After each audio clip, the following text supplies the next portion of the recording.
ওই যে সাপ্তাহিক হাট হিসেবে ওরা যদি ইকো চালায় তাহলে আমরা খাস নেবো ওদের কাছ থেকে। খাসের চিঠি দেওয়া আছে তো, কিন্তু করা আছে কমিটি। এরা তো কোরবানির হাট হিসেবে চালাচ্ছে, এটা কি ওরা করতে পারে না? কিন্তু 12 মাসের হাট, সেটা করলে আমরা খাস আদায় করবো। কমিটি, যে কমিটি আছে ওই কমিটি খাস করবে। এটা কি ওই কোরবানির যে ইজারা হয়েছে এই পরিমাণ খাস কি উঠবে? হ্যাঁ, এরকম উঠবে আশা করা যায়। এরা কবে যাবেন আপনারা? উঠবে ভাই। এরা কবে যাবেন?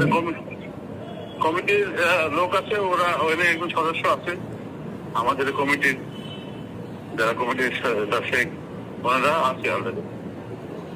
ওনারা পর্যবেক্ষণ করে আমাদেরকে জানাচ্ছে। আমরা, আর যদি আপনাদের ওইভাবে না আসে তাহলে কি হাট বন্ধ করে দেওয়ার মতো সুযোগ আছে আপনাদের? আসবে এগুলো আছে। ওনারাও করে, যেহেতু ওনারা চালায়, চিনতে পারবে যে হাট যাতে বজায় থাকে এই হিসাবেই কাজ করে। আপনি যে হাটটা করছেন সারুলিয়া হাট, এটা কি ইজারাকৃত হাট? ভাইয়া এটা ইজারাকৃত, এটা সিটি কর্পোরেশনের যে দায়িত্বে যারা আছে, সিটি কর্পোরেশনের খাস হবে, এটার কমিটি হচ্ছে, কমিটির মাধ্যমে চলতেছে। কিন্তু এটা কি সিটি কর্পোরেশনের ইজারা ছাড়া কি খাসে করতে পারে?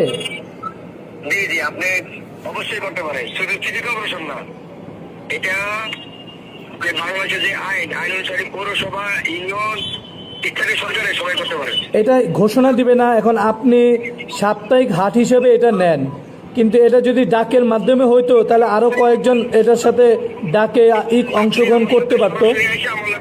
না না, আপনার বক্তব্যটা কি এটা বলেন, সত্য না মিথ্যা? বা সময় নাই, সরাসরি আসার সময় নাই ভাইয়া। আপনি শুধু জি কথা বলেছি, আমি আনোয়ার সাহেবের সাথে কথা বলেছি। ওকে, ঠিক আছে, ঠিক আছে ভাইয়া।